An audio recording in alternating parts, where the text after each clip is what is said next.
Well, the high school soccer season in the state of Ohio entering the home stretch, and today, tournament draws announced. On the boys' side, St. Francis and Otto Hills each earning top seeds in their respective brackets, while the Perrysburg Lady Yellow Jackets are the #1 seed in their draw. With more on the upcoming week in prep soccer, return to Eric Halbert for this week's installment of Sidekicks.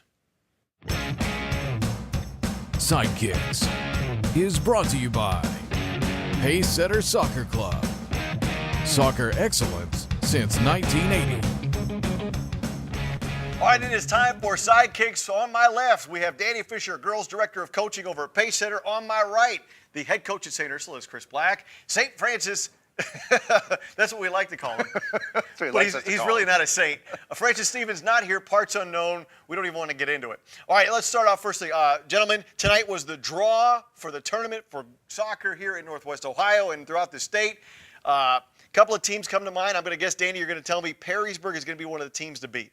Yeah, I would say so, yeah. I mean, they've been pretty good this year with the likes of Christina DeMarco, Addie Graham going forward, and they've been pretty solid at the back. Hit a little bit of a rough patch the last few games. Had a good result against Napoleon, probably a result they needed 5-0. So, you know, going into the playoffs, I'm pretty sure they'll be confident. Any other teams, you know, Pacesetter has connections all over Northwest Ohio, Southeast Michigan, and beyond. Any other teams that you think on the girls' side that could make a run? I think you got Anthony Wayne, who've got some good players, Jen Fortner, Emily Reese, Clay. You know, I watched Clay last week. They looked very good against Northview with the Clark sisters there and Heidi Clare up top and Peyton Rigg. We got Chris's team there, St. Ursula as well. You know, they should make a run for it. NDA as well. So I think it's going to be really competitive this year. And as it comes into the, you know, win or go home, I guess, it's going to be really interesting. All right, Chris. So Danny's setting you up. Say you're going to win the whole thing. Hey, it wasn't me saying it this time. No, it's obviously the most wide open it's always been, which is fantastic for high school soccer. It's great for the girls. Obviously, kind of the old guard's not probably too excited about that, but the fact that, you know, we come out of a seeding meeting and 5-6 teams can really get to the district final and win it at least. Where, I mean, realistically, there's always going to be some outliers that aren't going to be able to put that many good games together, but there's so many teams that can put that many games together.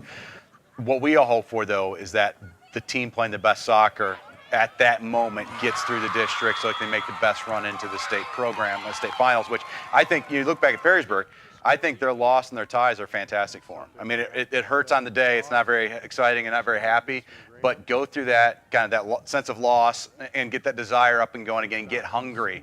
And I think it's a good situation for them. Whereas, you know, Anthony Wayne, those young kids, those consistent winning, I think helps them. Yeah, they got Jen Fortner. There's a lot of youth, really good youth on that team too. So I think the consistent winning is fantastic for them because, you know, they have put together a bunch of good games and have one low down one and a bunch of good games. I think they could do great things. And like you said about Clay too, the Clark sisters, I mean, Riley and Reagan. It's like I told Reagan after the game, you are fantastically a pain during the game. In the best way possible. I mean, she is a problem to play against. Her engine's fantastic, and what a great experience playing it with her sister too for one more time this year. And things are going to run forever. Yeah, Danny, you talk about that rough patch that Perrysburg had. Is that sometimes a good thing?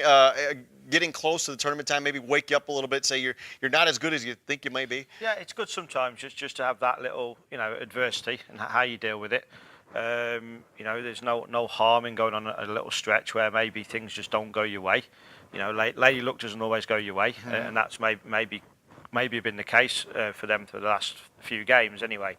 But it would be good for them last week to have got that win against Napoleon, score 5 goals, don't concede again, you know, and just give them a little bit of momentum and go on another winning run again. I think that's, you know, we always look at winning runs.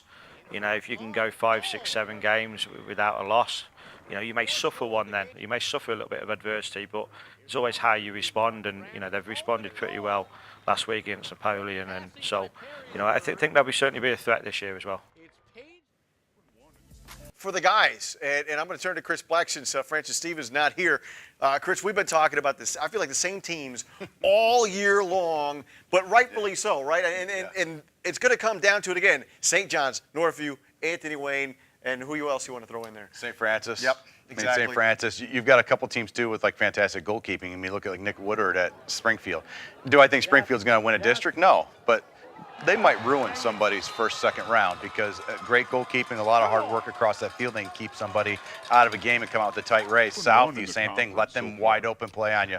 Perrysburg, same thing. We saw Whitmer kind of come back with a lot of athleticism against Clay earlier in the week, right here on BCSN, and then even Clay. So there's a lot of people that can knock people off early, but you still got to look at the same right now. After Northview struggles earlier this week, you've got to look at St. John's, St. Francis, Anthony Wayne as the by far top of level right now to get through out of the district. But there's only 2 district champions, so we got to figure out who gets those 2 spots. Well, and we've seen some fantastic matches in the past. That's for the bigger schools. Now we mentioned Northview tripping up a little bit. They didn't trip up just against a random D3. This is the Ottawa Hills looking to make another run like they did not that long ago. Yeah, and with Ottawa Hills, one of the things that makes them so special is they play their Division III schedule for a league for the most part, but it's big-time D1 programs in and out of the area and big-time small programs out of the area. So they're ready to, it's not even like they're just going to knock somebody off. It's really, like you said, they're bigger than a D3 program. They could beat people on any given day. But I also think that's a good one where you say, hey, to your Division I program, forget the fact that I was really good. You can say, hey, we didn't take care of business last week. Look what happened. That gets you a little more attention to the grindstone when you're making those Northview kids kind of put it back together after a real high level of confidence after St. John's. Now they got to come back to a little bit of reality. So that's a good reality check with more than a week left in the season. Right, and we know you guys have some tough games coming up. Danny, you had mentioned Notre Dame's got some tough games coming up as well. What do you have as far as pace setter is concerned coming up? We have our younger teams go down to Finley this weekend to play in the Pace Setter South tournament, so that'll be good for them. Bit of a tournament weekend for those guys and girls there, so it should be really good. And we get to support Pace Setter South as well, which is really good. And then looking to the future, at some point in November we get all our high school kids back and start the showcase season with the rally showcase November, December. So, exciting things ahead. So looking forward to it. Down in Raleigh, North Carolina, beautiful complex down there, which I used to live in. So, good for you guys. It'll probably be rainy and cold here. It'll be beautiful down there. All right. So good luck to you guys down there. Thank you. Good luck to the St. Ursula Arrows. I cannot wait for this postseason. It's going to really be interesting. Stay with BCSN all tournament long, and you can find out who is moving on to states. That's it for us for now. It's been another edition of Sidekicks.